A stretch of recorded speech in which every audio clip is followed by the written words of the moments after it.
It's time to live it up. That's right. Live it up. Live it up. Come on, people now. Live it up. Go together now. Live it up. Let's together. Come on, people, let's live it up. Hi, this is Rosemary Rodriguez, your host of The Director's Chair. Super excited launching this new podcast. This is the place to talk about directing, producing, writing, acting, and any other trash Hollywood talk that comes up.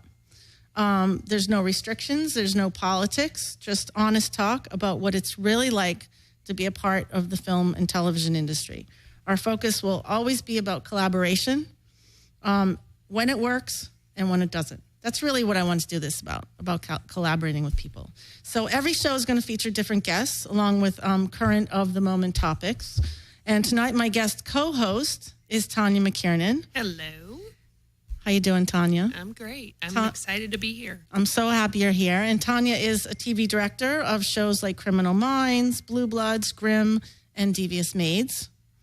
And our special guest is Tony-nominated, two-time SAG Award winner, Elizabeth Rodriguez. Woohoo! Hello. So happy to have you here. Hi. So those of you that don't know Elizabeth, start watching Orange is the New Black. Start watching Fear the Walking Dead, Woohoo! Grimm, and Power. All those shows. It's That's awesome. all going on, isn't it? Really That's a happy to lot. have you guys on here. Really, really happy. You know, you guys have done some similar shows. I just mentioned Devious Maids. Yeah. I haven't done it, but I'm going to do a couple of episodes. This season. Yeah, really soon. Oh, awesome. It's a good show. The whole cast is Yeah, amazing. I'm friends with a couple of those gorgeous women, so I'm excited to go play.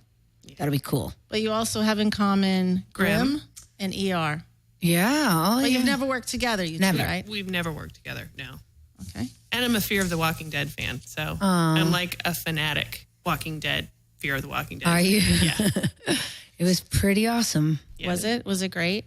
It was pretty great. I love that cast. Creating that character, figuring her out, and then what I saw in real time when everyone else was watching, who Liza became, was sort of outside of my body and outside of my control. And so I kind of fell in love with her, and she had such an epic story, which we don't want to give it away just in case a lot of people haven't watched it. In case the losers who haven't watched it yet. A lot of people have watched it, though. Yeah. Very popular show. Yeah. And so did you know when you started were all the scripts done? Did They you know the were. arc of your character? I did. I didn't know. No, I didn't know exactly what was going on. It was more like, so we're doing 6 episodes and it's going to be really important to the storyline. But I didn't know, who she was per se until they didn't release all 6 episodes to us. So. Right. But you had an idea where the end game was going, maybe, or no? Not how. I knew the end game for sure. So when you're going to do a show, any show, and you're offered a part and you get a script, do you have the communication with the writer? Who do you ask? Like, how do you find out where your character's going? Or do you need to know, or do you just deal with that one episode? I've almost never got to know where my character goes. That's been the experience from the beginning with Orange. No one had any idea. I think who their character was. I found out the day I got to work, which was principal day of photography of the first season. We all were figuring out. There was an on-set producer, which I adore, named Lisa Vindicor. And she was walking around trying to figure out who's wearing what tattoo and where. And we had like choices. And I was like, I want the really, really bad, awful, like clearly cheaply made tattoo. And then she totally gave us like a little bit of our backstory. And I had come to my own conclusion as an actor as to why it was that I was slapping my daughter. And it cannot be farther away from the backstory of why it was. And so it was all this brand new news to me, which was sort of like threw me even while I was shooting it. I kept being told, to sort of be less aggressive. And you're like, but that doesn't match my I'm backstory. like, exactly. They should have told me that news earlier. But that can happen, right? It can really throw you off sometimes. Well, yeah, I was like, it was as if I was finding out this information for the first time. So was my character. Right. So it's challenging. And so I think I don't know how much the writers on that show actually knew where people were going. And I'm always afraid of being quote unquote that actor that sort of like can be perceived as like anything negative. And so I don't know. Well, what does that mean? Let's stay there for a second. Wait, I just want to tell you where. So I don't know what writer to ask anything to, because, the writers aren't there necessarily to tell you, or they're told maybe that they're not, not to give anything away for all sorts of reasons, not necessarily because of that actor, but maybe because they want to protect the show or the story. Right. So I'm never one to be like, what's going on? Where is this going? What's up going? They don't want the storylines to get out. If they even know them. So I'm never that person, because I don't want to it seem like I'm being pushy, or I'm trying to get somewhere, or I'm trying to influence something. If that's what you mean by negative? One of the very long lists of things that could be perceived for an actor where, it's not it's never my intention. I can't talk about all the other actors. I mean, I've known and heard stories of people walking in, getting parts, and then be like, yeah, I'm kind of thinking like, I don't really believe, and then somehow they end up getting written out. Or sometimes they don't. Sometimes they don't. You never know. I can't afford that.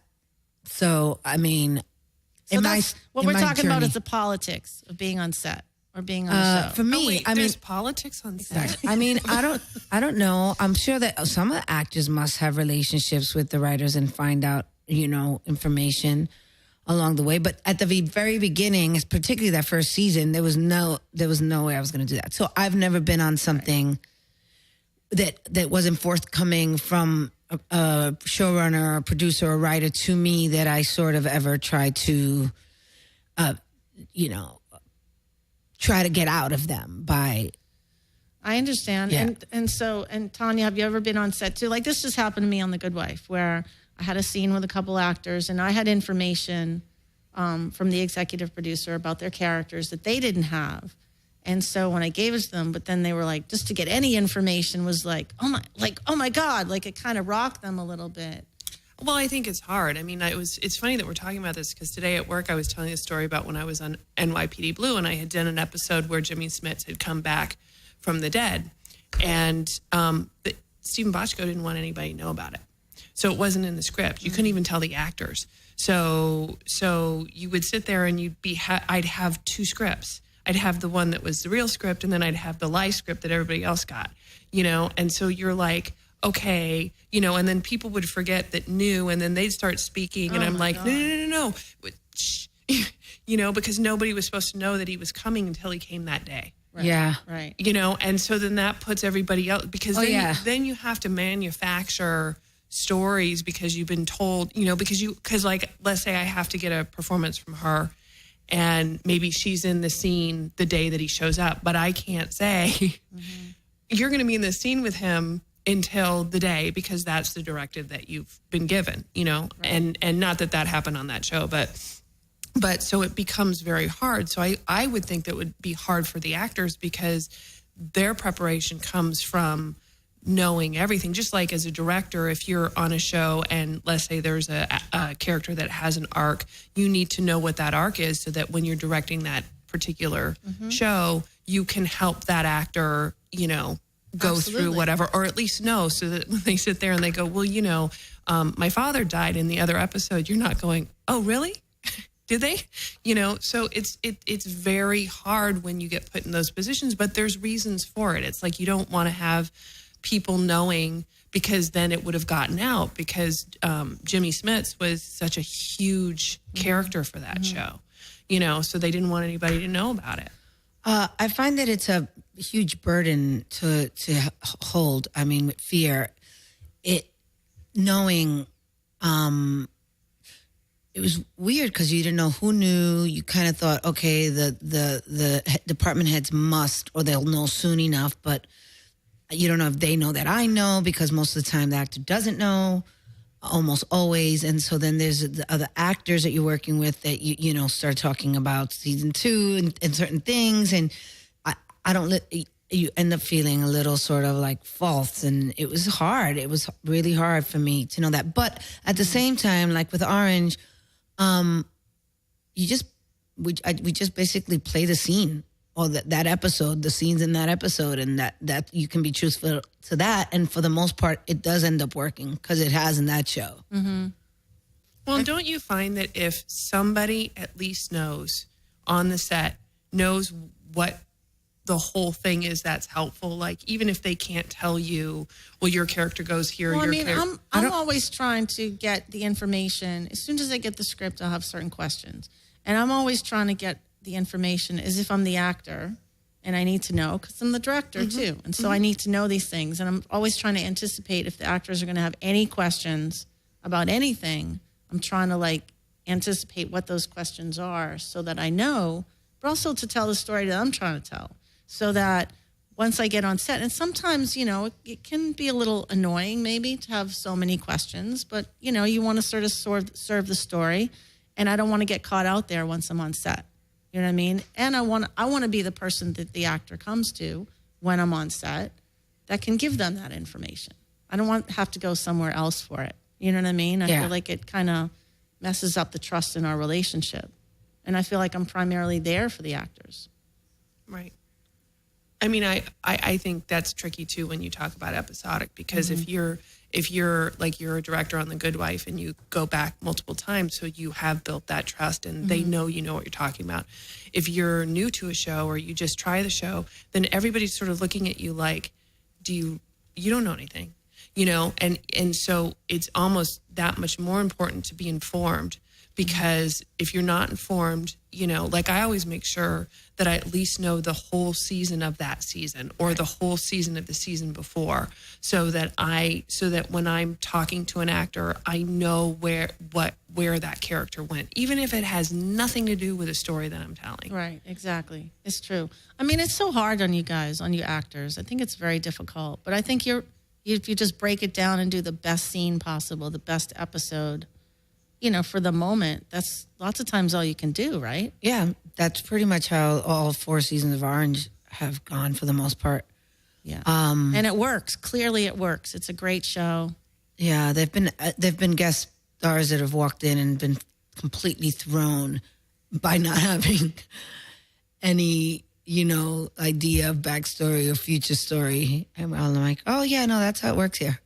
That's the way it goes. And that's okay, because it works. Yeah. And I mean, I guess at this point, you're playing this character. So, if there's something tonally that starts feeling the same, or you're getting directed in a way the same because it's being all watched at once now, all these shows, particularly, obviously all the Netflix shows. So sometimes the storyline doesn't move that much from episode to episode. And when a director comes in trying to, sort of direct you sort of the same, I'm like, yeah, we played that note. Right. And I can do that. Sometimes I feel a little like insecure that we actually played that note more than once in more than one episode. But so how does that work? They're really trusting of, like, I think, we also have a lot of the same directors, so you trust them. But sometimes, but they're open to hearing you be like, oh, okay, Then when that happens, somebody comes up to you, hey, how about we do this? And you're like, well, we already sort of been playing that. I'm trying to play something different. Do you come up with a different idea? Or do you end up with, is that a conversation? A little bit, like, okay, so let's find something else that isn't, like what else the colors could, it's not a long conversation. There's no time for that, right? Yeah, we'll find it in the takes sometimes. Right, Depends on the director. And what is your favorite thing that you like about acting? Oh, good question, Rosemary Rodriguez. She's got some good ones. I think it's being able to bring life and heart to characters that might not necessarily be likable or seen or represented. And the most, but I think just being able to play all these characters, you start believing, like I still walk down the street now after all that training from Miami Vice thinking that I'm a badass. Thinking that, I still can actually shoot guns because I learned how to shoot guns. Where else would I ever have that kind of training more than even police officers and, detectives and, I get to play an FBI agent. All of a sudden you're like, oh yeah, there is a hierarchy. You feel it in the clothes you wear and the car they give you to drive. Like on Grandma's, and I'm feeling, I'm like, I'm fancier than you. So you actually get to step in these other lives. And that, that's priceless. Is that one of your favorite parts, Miami Vice? You were great in that movie. I think because of the experience of all the preparation to become that character, I think there was so much preparation that I actually was transformed physically, mentally. It was like 3 months of prep. So I learned a lot. And then I was like, who are you? Like, I actually believed I can. Well, you're walking down the streets of South Beach. Like ripped up. Ripped up knowing that I've done more like weapons training than most cops all their lives. And, trained with SWAT. So I'm sorry, I went out to some busts. So you actually literally start believing it because you're like, it's in your body in this different way. That's cool. Yeah. So what happens when when you're done with that? Do you more in that character or what happens? It depends. I think you do often on that in that particular, at that particular time, I didn't have time to mourn her because I went immediately into doing a play, with some incredible actors. And which was? The Beauty of the Father, that Pedro Pascal, Oscar Isaacs, a couple of other amazing actors were in. And I had to be the softest, sweetest, most innocent girl. And so I mean, I could not have, started out further away from that character to become her. Right. And it was a lot of stress to sort of get there really quickly in a very, very short. And how'd you do it? I don't know if I ever actually accomplished it fully. I think if I would have started out at, zero, I would have probably been able to accomplish it more. I mean, I don't know. I did all the work. You just immerse yourself into this other life.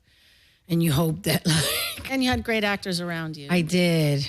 But ultimately... Richie Coster.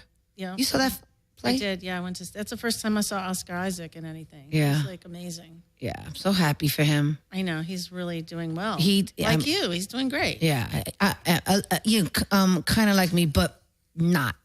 Well, he's a guy, first of all. And his trajectory was already through the roof then. And Pedro does well too. Yes, he does.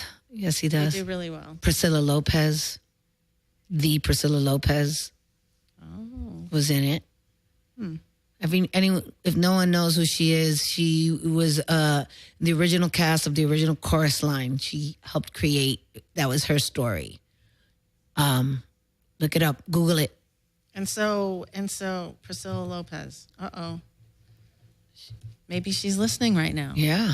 She could be. Maybe she lives she in New is. York. Maybe she is.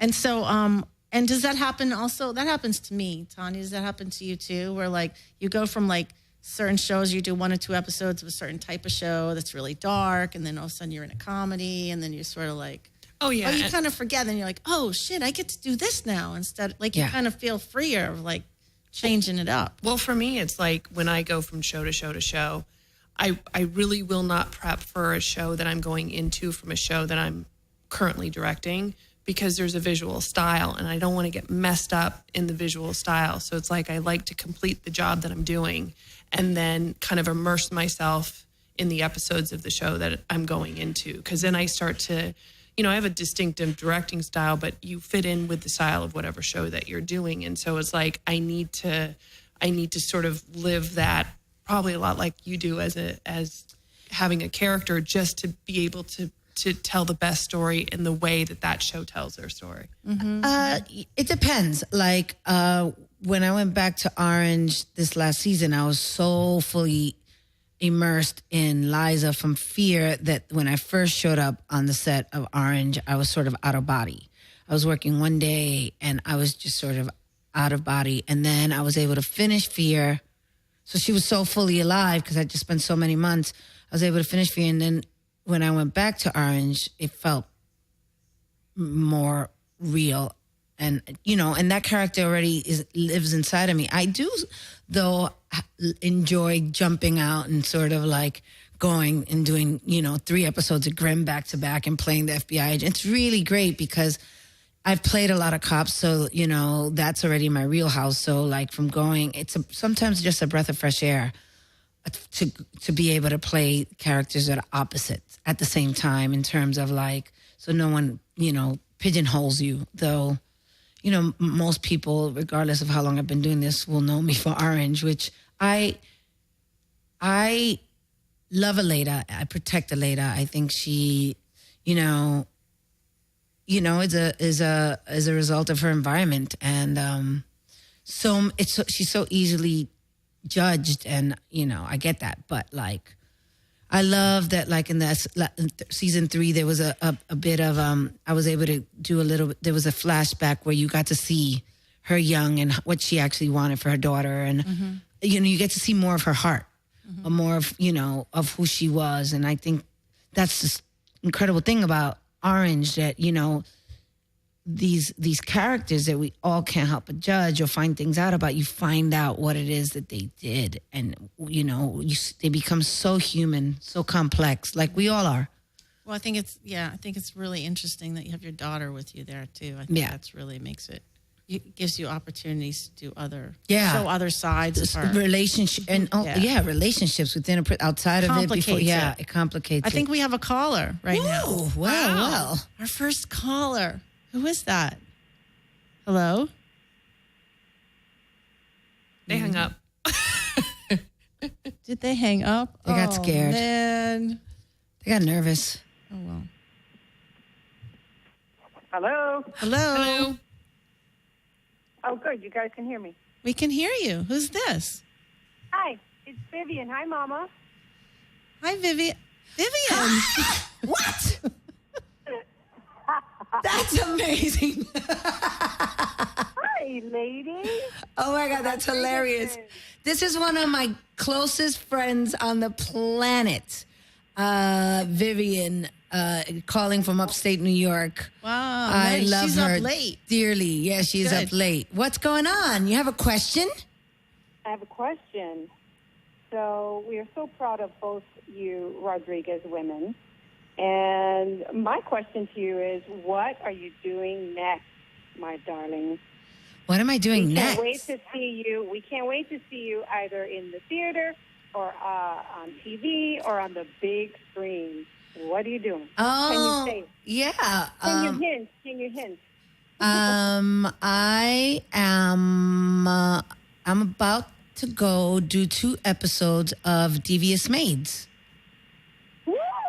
So I'll be hanging out with some fancy, beautiful Latina women. It'll be great. They are awesome. I'm sure there's going to be a lot of laughter and just warmth. And so I go out in a couple weeks for like 5 days, and then I come back, and then I don't know when I go back out because we don't have the schedule for that. Awesome. And hopefully other stuff is coming up. I don't know. Anything's Yay. possible. But I'm really happy, Vivian, because I just saw Elizabeth with like the biggest smile I've seen on her face in a long time, just with you she calling. lit up. She lit up. That's amazing. I was just like, I know.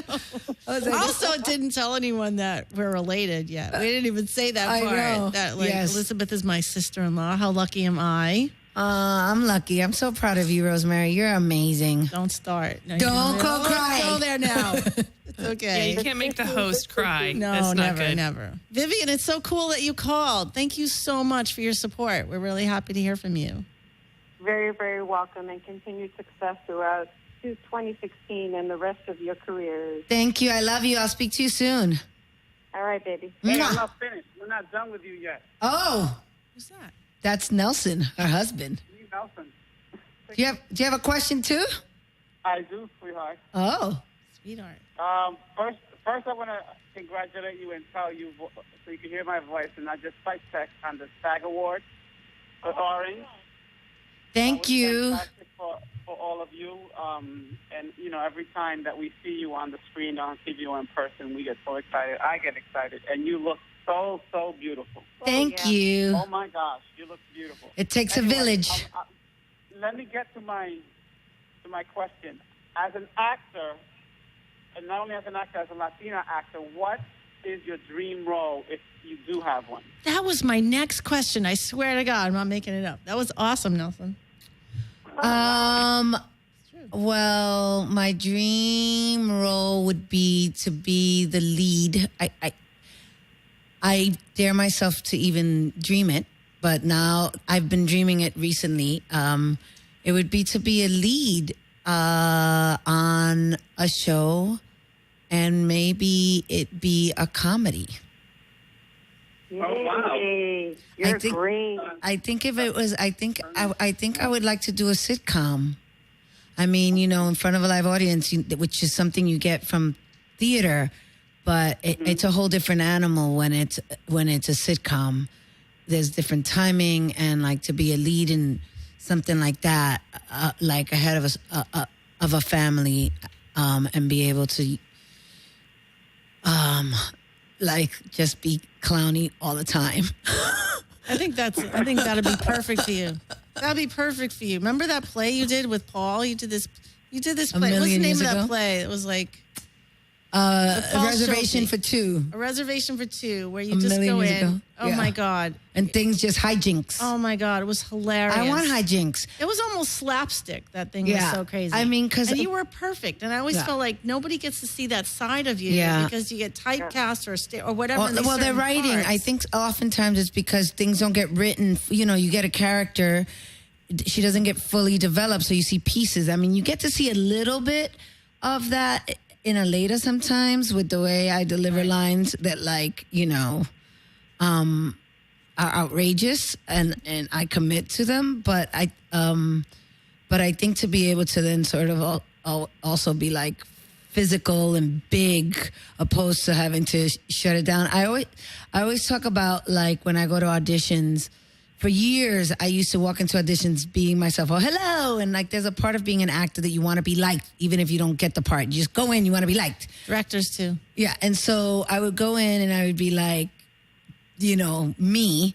And then I would audition. And I remember whether it was for something. And there's different tones to things. And so like for dramas, you have to like be really grounded. And depending on the way the show is filmed, you have to know these things. And I remember one to character. A casting director, which I don't remember the name. Also, I would just say it right now. I'm kidding. We'll have Cliff Notes versions afterwards. Yep, keep it real. They got back to my manager and said that I was pushing in my audition. Oh, and I just remember thinking, what, are you kidding me? Didn't you see who walked into the room? Get out of here. Like pushing meaning like that I was trying too hard in the scene. And I just remember thinking, were they not aware of who walked into the room? So now when I go into audition a lot for like straight dramas, 1 hours, I always pull it back. Like some people might pull it back 10, 20%. I pull it back like 90%.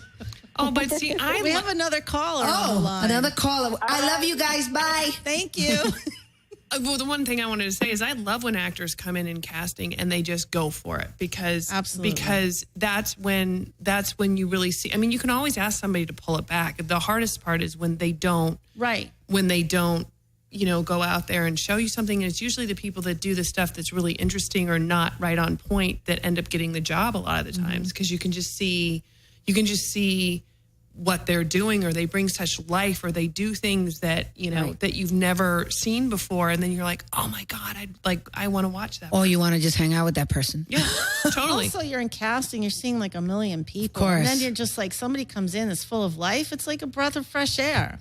Until they tell you they don't like it. Until they tell you you're pushing. I'm like, what? Oh, please. What? I don't even think that's a good note. I don't even think that's a good note. It wasn't even a note. It was casting. Spared. I know. It was casting. No, that's not sparing anybody. That's insulting. No, I'm saying you're being spared because you'd get on a set, right, and it would probably be torture. Right. So, however, it didn't happen. Right, but I'm happy to walk in being who I am and then pulling it back and grounding myself and letting them see that I actually am capable of doing that really well.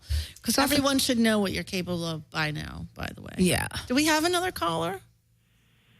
Hi, boss. Hi. Who's this? Jamel. Hey, Jamel. How are you?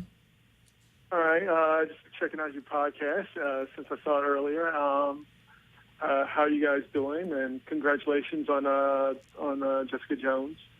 Oh, thank you so much. Jamel was an intern for me. He kicked ass, like very serious, very responsible. Hello. And he's a director, so now he's got his own short. He's got his film out there. Oh, good. Great. Kicking ass over there on the East Coast.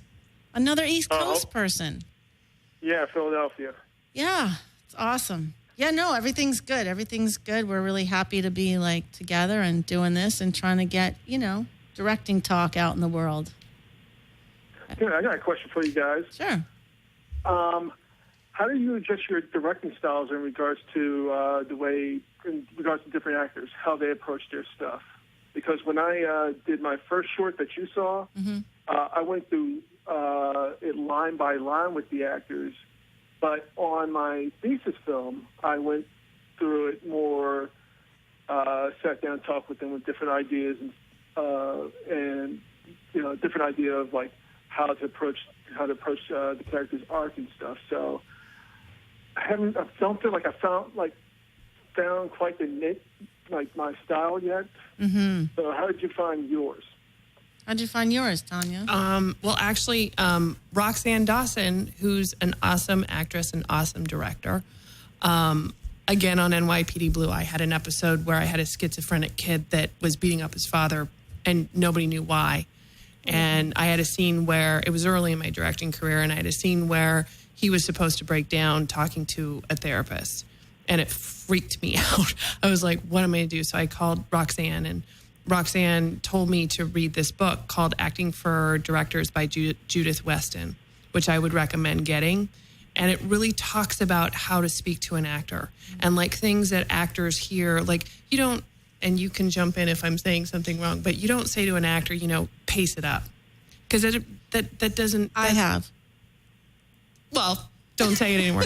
No, sometimes it's okay. But sometimes it's depending on your relationship. But like, and depending on how professional they are, or like, how experienced they are is what I mean. Like that, they might understand what that means. Yeah. Totally. Right, and a lot of experienced actors can take that note and understand what it is. Totally. But what was interesting in the book was there were, what they said was, and I can't think of the actor's name, Paul Newman. Oh my God! And Paul Newman had said in this book, he said, when you feel like a scene is not moving or that it's taking too long, it's not that the scene is taking too long, it's that the two actors in the scene are not connecting. Right. And he said 9 times out of 10, when they are connecting, it's going to be longer than the scene when you felt that it needed to be paced up. So it's really about, and they talk a lot about action-based notes. And if you are talking to a newer actor who may not have their skill set yet, if you give them one thing to think about, like for instance, you've got two people and they're going to not see each other for a long time and they're in love, you give a note like you want to make every moment last. You don't want to leave. And that actor will play that and you will get such a great response, and you don't need to tell them anything other than that, because if you give them too many notes, if they don't have, they get confused and you start to lose them. But it's really trying to talk in a way that is motivating to the actor, because you can't say to somebody, be happy. How do you be happy? It's about being specific and about giving actable notes. And, sometimes it's about the tone. It's a broader note about the tone of a scene. And then sometimes it's about a specific moment. If it's clear for you that you can manipulate slightly, it becomes about shades of gray. within, It's because also- one big scene you can understand and it could be played so many different ways. It's about everyone coming together and being able to find it together. Yeah, I mean, sometimes it's also being intuitive about different people's personalities. Yes, and what they absolutely. respond to, and you just sort of read their body language, and you can tell, just like when you're in a business meeting and you're the handshaker or a hugger, or intuitively learning and observing actors when you do Most a read incredible. through, or like what you That's very smart. to sort of like figure out where to make them feel comfortable And I being think able to once- speak differently to Yes, each one. yes. Sometimes you have to speak. You first just take it all in. Some people you have to speak more to. Some people less to. Some people you just have to take in all how they different. communicate and then communicate with them in that way. It isn't like one size fits all with actors. But Jamel, thank you for calling. We have another caller on the line. Ooh, bye. Thank Wow. you. This is awesome. I know it's fun. It's good. Hello. Okay. All right. Well, maybe I'll just gonna talk. I got to you. tired. Well, because some of that, when you're talking about Paul Newman, it kind of makes me think about great film actors versus TV, and there's definitely a difference. Absolutely. In preparation, in how much time, and how to do the And scene. knowing the arc there's- of really fully, it's a whole different, it's a different animal. ball game. So, I don't think, on TV, we just don't have the luxury of having a lot of time to sort of let things happen. But what I find with TV too, depends on the show. Sometimes, a show that's been on for a long time and people are a little bit slower, or, they're just kind of like a little tired, or it's the end of the season, or they're at episode 20 or something. Things can kind of slow down a little bit too. So sometimes I feel like it's just that pacing up direction is about energy, and just sometimes it's just the way I talk to them might get more energetic, hoping that they'll get the message. Well, and they don't should you- be a little more energetic. Don't you find too that however you are on the set translates Yes. to the whole set? Oh, Like, yeah. if you come in and you're down and you're whatever, then the whole set just becomes down. Like, Well, I'm I a don't. complete. I I know you don't, but I'm just saying if you were to do that. No, I will. But when I get in trouble with it is when I yell cut, when I'm not happy and I'm kind of bummed out about it. I'll be like, okay, cut. And then I run, and they everyone knows because I'm like a lousy actor. So everyone will know it sucked. Because And you're they'll look at me judgy, because you tonally didn't just say 'cause cut and I then know. talk. Because I didn't say cut. That was great. Or just say cut, neutral, and then talk to them. Dude, it's hard. I get I'm all in it, and then I'm like, cut. Okay, let's go again. I don't mean to. I try to watch myself. It's hard.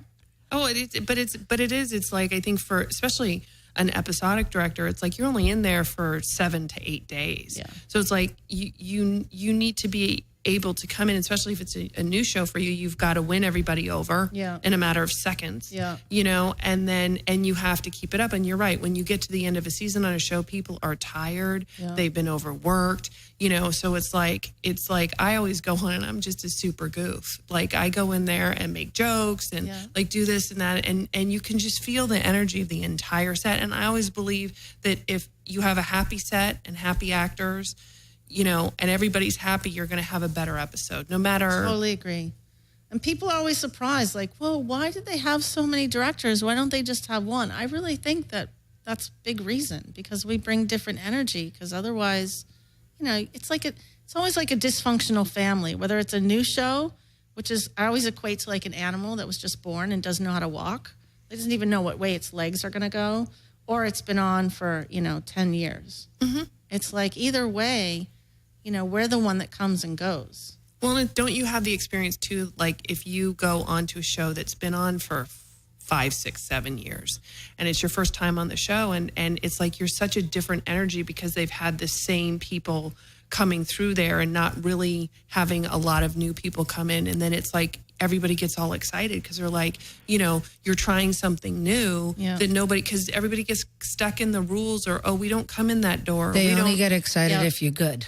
You don't get excited when some people show up and you're like, really? Right. Then they just want, but they kind of get happy if they can just shit talk about you then. It gives them something else to talk about. I mean, no, because you just, especially later in a season, you just the last thing we need right now. I always feel like a guest director in TV. I always feel like I'm the aunt that comes at Christmas. Right.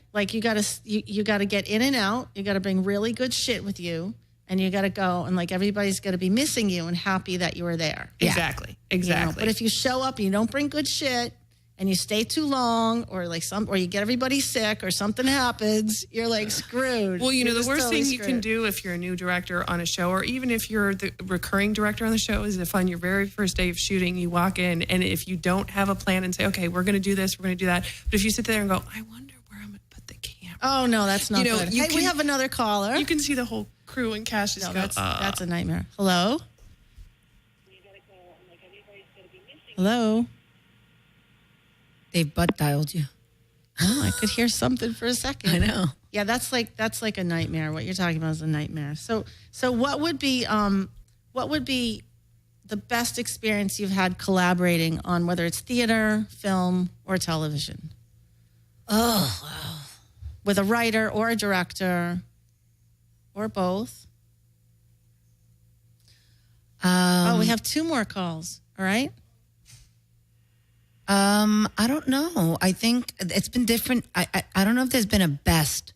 I think I've had different collaborations that have been great. I think doing the play on Broadway, because it was something that was written in pieces, and so there were different directors, people that I worked with that were able to give me insight early on. And so the character, I didn't have it all at once. And so there were so many steps and so many ups and downs and fear of like where she was going to go, and trusting that the writer, Stephen Ali Girgis, was actually going to find, her heart, which is something he does so magically with those characters. I think there was all different steps and so many different people I did those different readings with. And that ended up being an incredible experience because you never knew what was going to happen. And I always had to keep, even when we ended up on Broadway, everyone, wants to get caught up in like, oh, now it's a big time. And you're sort of like, no, I have to stay grounded in, I'm doing the same work, whether I'm doing it here or in my theater company, in a 50-seat theater or in a 100-seat theater off Broadway, off Broadway, that I had to stay focused on that. And then the work. It's funny because I remember it was a play that was on Broadway called The Motherfucker with the Hat. Stephen Adly Girgis is one of the most amazing writers, creates characters that are just super relatable to me. I mean, I love them. They're just 3-dimensional characters. They're not typical, upper class. Like, they're just regular people. Right. With like broken dreams, broken hearts. Flaws and hopes hearts and dreams and everything. And so I remember when you were doing that play, which won the Tony, right? We were nominated for 6 Tonys. It won none. That's a little, It should have won. Hello, thank you. It should have won for real. It's such a special play. But the politics, exactly, because they exist everywhere. But I remember when you were doing that play, and you really did have a hard time. I mean, it was a journey. It was like, it wasn't easy. And sometimes then to hear you say, well, the best collaboration, it was such a process that you went through. It was a hard time because the character went through so much in that hour and a half that I had to live through it 8 times a week. Mm-hmm. So never did that get easier. You can't fake having your heart ripped out of your chest. How do you do that and not become numb? Like if you have to do that was the thing where there was at some point there was this low level stress that I had just kind of above me that kind of felt like any day now I'm going to be there in the middle of 900-seat theater with 900 people, and like my body was going to go, sorry, I'm not playing today. And that was literally this thing that I had to keep at bay and literally live one day, one moment at a time. I could never start the week thinking I have 8 shows to do. Never. Right. It was never not this feeling, that exact thing that like my body's not going to be able to do this. And let's just say this play, like she is full out energy, like high energy, full of like life and anger and like just you're alive on that stage. Yeah. And with Bobby Cannavale and Chris Rock and like Yul very Vasquez. Intense experience. Yeah. So it was like loud. Like it was also incredible because it was like the theater company, the Labyrinth was going to Broadway. Right. 3 out of the 5 actors were lab members. Stephen was going. The playwright is also a Labyrinth member, one of the founding members, and we were all going to Broadway together and taking that journey. And whether it was going to be accepted or not was also something we did not know, even through previews, because of the name of the play that Stephen didn't want to change. We had no idea if it was going to close, the week after it opened. And, the theater, the literatis accepted us. They, the theater people, they were open armed and loved sort of having the naughty moment of saying motherfucker with the hat. It was hilarious. But, it was a play that was a downtown play, and it was now on Broadway, and it affected people in such an incredible way. And our theater goers were also not just the people I see. I go to a lot of theater. It wasn't just the people I see at the theater. It was also people that were non-theater goers, because they were going to see Chris Rock, and they were all moved in ways that I remember. It was a very diverse cast. It was an incredibly diverse cast, the most diverse cast I've ever seen. Yeah. I guess till maybe Hamilton now, but it was a straight play. And but that's different because that's a musical. Yeah, and so it exactly, really for a straight play. Brilliant. But. Yeah. And so I think that and everyone that I met there, I think, after seeing the play. And who did you meet? Who came to see you in the play? Oh, my goodness. Who didn't come to see me? Jay-Z. Jizzy. Oh, she's lighting up again. She's getting a little swag. A little Jay-Z. I can't believe I said that first. And now her mind's blank. No, Jay-Z, P. Diddy. I mean, all kind of actors. I mean, I had Oprah came to see you. Oh yeah, there was Oprah came to see me and hugged me, and they were incredible. Meryl Streep came. I know who came to see her. I mean, the list is awesome. The list is Alec Baldwin came to see you. I know everybody came. I mean, I can't. I have it written. I have part of it written. I can't believe I said Jay-Z first. I don't know why. I think because the last thing I said was Chris Rock. Because he got some headphones on. Yeah. I don't know what that means. Kanye. I don't know. They all came through. They did.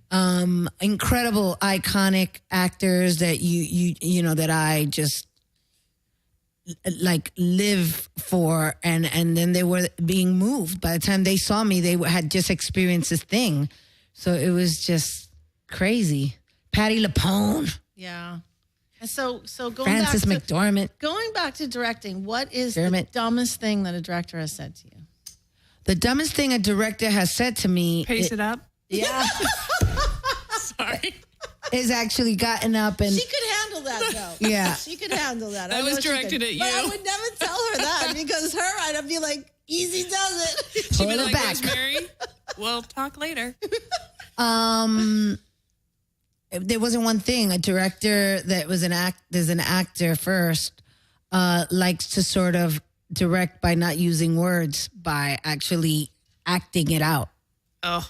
And down to getting on the floor. And it's really impossible to sort of take them serious. It's actually maybe impossible. I think we have a caller. Hold on. Yeah. Caller, you're on the air. What's your name? Hello? Hello. Hi. Do we keep you waiting? Didn't mean to keep you waiting. Can you hear me? Yes. Who are you? Calling from New York. Who is this? What's your name? Bonnie Rose. Hi, it's Bonnie. Oh, hi. Hi, Bonnie. We got all East Coasters staying up late, New York people. What's up, Bonnie? How are you doing? I'm great. How are you? Bonnie is an actress. Yes. She was in a lot of Sidney Lumet's movies. Okay. And his show. I'm so excited. I'm eating a chocolate mint. 100 what, you want to just do my resume and, just do my website and call me on IM? I'm giving you a shout out. I worked with her on Jessica Jones. That's amazing. So what's up? You have a question for us? Yeah. First off, I want to congratulate Elizabeth on her second SAG award, and you looked stunning. Thank really, you, sweetheart. You rocked it out of the park. Thank stunning. you. Just stunning. Thank you. It took a village. I had the best, most incredibly generous, talented people surrounding me, and a guard lending me, coming over with diamonds. Which is amazing. You're a size 2 and you look good on camera. So let's do And she's beautiful. That's because I had a little bit of a food poisoning incident right before Christmas, so that helped get into a size 2. Okay, it should only happen to me. All right, so anyway, on a different note, here we go. So my question is, what was one moment, and this is for all of you, and I have to tell you that listening to this has been inspirational. Oh, The directors and a really good working actress, this has been inspirational, really, really insightful. Good. On so many different levels. And yes, Oscar Isaac is amazing, and I loved working with him on Inside Llewyn Davis. Oh, yeah, that's but right. my question is, yeah. So what was one moment that was the highlight, that moment that turned, that you just knew, I'm in this for life? One moment in each of your careers that you just were like... I don't know. I think... Good question, Bonnie. That's a really good question. I don't know if it was that I was in it for life while we were just talking, because I was thinking of Motherfucker with the Hat. I remember. And you were amazing, and I saw that a couple of times. Thank you. I remember once we had a matinee, and then I was going to talk to a bunch of kids, and I asked some of the cast to come and talk to a bunch of kids in between shows. Right after the show, and like while we were talking to these kids, we see a gentleman getting pulled. Like it was the theater was empty, and this gentleman was in a wheelchair, and he was getting pulled up backwards. And Chris says, "Is that Jack Klugman?" My God! And we all looked, and we ran. We stopped, and we ran. The kids, of course, no one knew who he was. Oh my but God. It didn't matter. We all like jumped off the stage, ran over to him, surrounded him. And we were in complete awe, and like just started showering him with like compliments of, "Oh my God, you're here! This is amazing! We love you so much! You're this icon!" And I believe we couldn't really take it in at that moment, but he looked all up to all of us, and his eyes got watery. And I think like we couldn't really wrap our brain around it. And then later on, we talked about it, and I think like to be able to move another human being that is an icon, that is a giant in what you do, it leaves you thinking that you're doing the right thing. That's why you do it, because those moments are magical, and you don't always know it's happening. So that was kind of amazing moment. And what's your moment, Tanya? And we have another caller, but let's I love this question. Mine comes back to when I was in college. And nice to meet you over the phone. Nice to meet you too. I went to the University of the Pacific, and we had 7 drama majors. And so senior year, I wrote a play and directed it for the stage, because we only had stage. We didn't have any film. I got into USC, but because I had to be away from my family, because I grew up in LA, I went to University of the Pacific like a dope. But anyway, I wrote a play and directed it for the stage, and I had all my sorority sisters in it because there were no drama majors available to be in my play. And it was a disaster. And then we had one night, it was only a one-night showing, and we did it, and everybody like knocked it out of the park. It was like the dress rehearsal, it all came together, and it was like to see what I had written and to see people laughing, and I got hooked. And when I went to my directing class after, we had to talk about it, and I said, if you had asked me a week ago, I would have said, I never want to do this again. But because I had that one night, I was like, this is what I want to do for the rest of my life. How about you, Rosemary? Yeah, Rosemary. Wow. Well, for me, it's a great question. I just love the question. I think it also has to do with audience in a way, because my first thought was when I shot Acts of Worship, my first feature film, first thing I really ever directed. Which was amazing, and Elizabeth was in it also. And you were in it, yes. And I was in it, yes. Yeah, so Acts of Worship, we shot, and then the next day we were looking at dailies. Imagine like as a group looking at dailies. And that's what we were doing. So a few of us were looking at dailies, and I remember my husband Nestor, who was also in the movie and produced the movie with me. And I remember looking at the dailies of this actress, Susan O'Connor, who oddly enough just like befriended me today on Facebook, and now I'm talking about her. That's random because I haven't thought of her in years. Anyway, there was some dailies, and she is like playing a crackhead on the street, And she did such a beautiful job, and it's so truthful, and it wasn't over the top, and it wasn't a stereotype. It was just a mom who was a drug addict talking about not wanting to walk by her kids, going like the long way around so she doesn't have to pass by where her kids go to school, so they don't have to see her. And so just the way she did it, and I remember looking at just that, couple takes, and I turned around, and I saw Nestor standing behind me, and he was crying.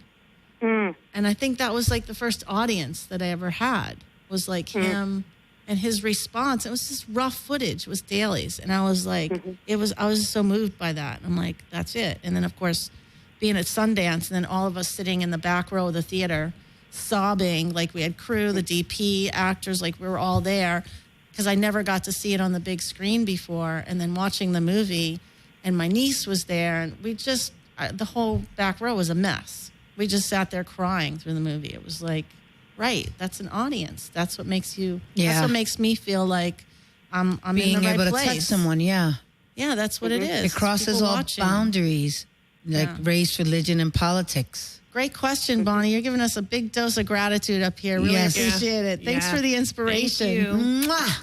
All right. Love you. See you soon. Bye. Bye. Oh, that's a good question. Okay, there's another caller.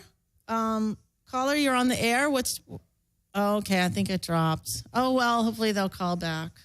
That was a good question. If we get like sort of inspiration out there and get a little gratitude for ourselves and like perspective, I think that would be a pretty cool thing to come out of this. I think it'd be great too. And it's like, and it's interesting to hear what makes everybody want to do this, because it isn't necessarily, it's a great job, don't get me wrong, but it's not necessarily the easiest job to forge ahead. So when you get bit by the bug, it's like, it takes a lot of effort, but it's great. Yeah, that's an understatement for actors. All right, we're going to wrap it up. Easy. We're going to wrap it up, but I think that we have one more call. Caller, you're on the air. Oh, you're not on yet. Okay. You'll be on soon. But yeah, what did you just say that I missed? I said that it was an understatement for actors. Oh, being difficult. Yeah. Difficult job. Hello. Hey. Who's this? This is Harry. How you doing? What's up, Harry? This is so weird.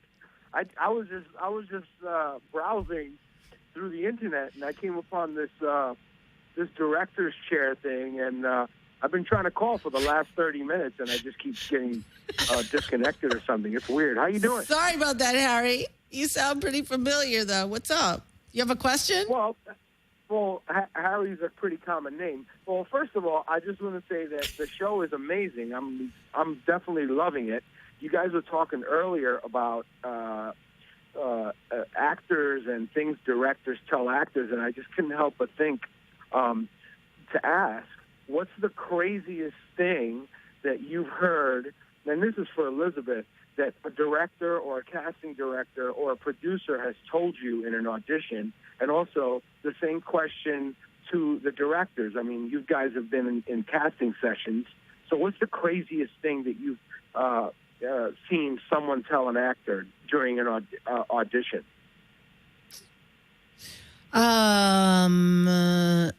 During an audition, I don't know. I mean, I've been called back and told to come in sexier.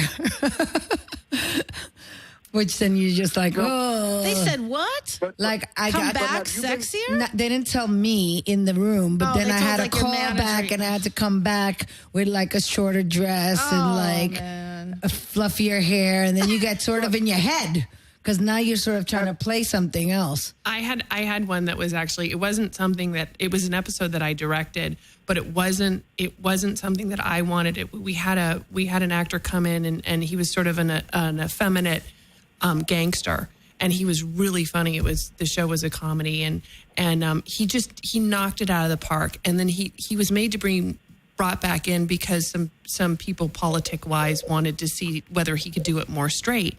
And it was like trying to direct the guy to do, because it was written very effeminate, so it wasn't really like you could deliver it straight. Like, and so to watch him do it and try and accommodate the note when it wasn't in the script was really kind of, I felt really bad for the guy, because it was like, well, just, because the people who wanted it were watching it on tape, and so we ended up giving like a bunch of different reads. Where what he did, he got cast for the part, but at least he got that. He did, but then the sad thing that happened was we did it, and it was very funny, and it was great, and then they cut everything out of the show because they decided that it was too effeminate, and it's like, well, oh man, well, wait a minute, well, why are you doing it was like a whole waste of everybody's time, and the actor called me and he said, I went to ADR and everything's cut out, and I don't understand. I'm like, look, it wasn't you. And it wasn't me. Right. It just was. That's terrible. Yeah. Welcome to my life. It wasn't you. It wasn't you. Yeah, that's terrible. How about you, Rosemary? I don't really have like something crazy. I mean, what came to my mind is casting the show that was on called Vegas, a CBS show, and having Rance Howard, who's Ron Howard's dad, come up with his wife. So that's like a good half-hour drive, 45 minutes an hour, depending on where you're coming from in LA. And like driving up there, and he's 80-something years old, driving up for an audition for like a one-scene part, coming up there. And of course I was going to cast him. I mean, it's crazy. It's not even a good place to eat up there for lunch. I mean, they just came up there and were going to come around. And then being told, oh, well, the network, he's going to be cast. He's doing like NCIS, in a couple weeks, or he did it a couple weeks ago. So we really don't want him on another CBS show. And I was like, what? That's the stupidest thing I've ever heard. But I got one. How about the time where Rosemary was trying to cast me in one of her episodes of something, and everything? Wait. And then I get an email from my manager that's like, that's a forwarded email from a casting agent's assistant to be like, so we spoke to Rosemary, and she wants Elizabeth to put herself on tape for a character that didn't have a name. And this wasn't like a long time ago. This was like last year, 2015, ridiculous. Which I was like, what? Oh, I catch them out there all the time. I meet actors, that was hilarious. I was like, this kid right here needs to. It was amazing. It happens all the time where actors are told things that like I didn't say, or I'll ask for them, and they'll be like, oh no. And it comes around. Yeah. It's like ridiculous. Yeah. They just bullshit. But trying to get you just so I could work with you and hang out with you because you're so busy. I don't get to hang out with you. And I love you. So it's like, it was just like a day part or something. And they want her on tape. I'm like, really? Come on, dude. I was like, even if I didn't know somebody, I know. If I didn't know you, for everyone listening, I don't do under fives and day or co-stars. Well, you will. I was gonna do maybe. Come on now. Maybe. Oh, you were maybe gonna last do it. year. Don't even. Maybe last year. I've known you for like an hour now. You were gonna do it. Maybe last year. All right, now I got 2 SAGs. We're gonna wrap this up. I just don't want anybody else calling up with these ideas. No. I'm calling. You have to be related. You have to be related. No. Only in the family. That's it. I get you. Hey, Can I say one more thing? Oh, yeah, but I got to wrap it up, though. Come on, Harry. Okay. What's up? I just want to say that character, that effeminate gangster, for the next time the writer writes something, those guys are called ghetto, thugged out gay dudes. Okay. Okay. Well, on this on the same show, I had the best scene description ever was the biggest gun battle the network and studio will allow. Oh, that's good. It was good. It was like that's good. All right. Thank you. Thank you for coming. Thank you. And you guys got anything you want to promote? You're going to be on Devious Maids. Where can they find you? Twitter, Facebook? What's up? Oh, yeah, that. Instagram, the only Elizabeth Rodriguez. That's because there's so many of us. I had to say the only. There's the only Elizabeth Rodriguez. And then there's, what am I on Twitter? E. Rodriguez. They're both verified. Okay, great. E. Rodriguez. Okay, and Tanya? I am not verified at all. I'm verifying you right now. Okay, great. Thanks. I am on Instagram. I'm Tanya / I guess it's called Cannell / McKiernan. And then my Twitter is Tanya Mick. I think, it's Tanya Mick or Tanya McKiernan. And then I have a Facebook page too that's Tanya McKiernan. Excellent. And you can find the Director's Chair at WEplayRADIO.com. Hey, what about your information? And Twitter, Rosemary Rodriguez on Facebook, and Twitter and Instagram at Rosemary Directs. So tune in next time and subscribe, download, keep us on your radar. Thank you. Good night. Thank you. Come on, people. It's time to live it up.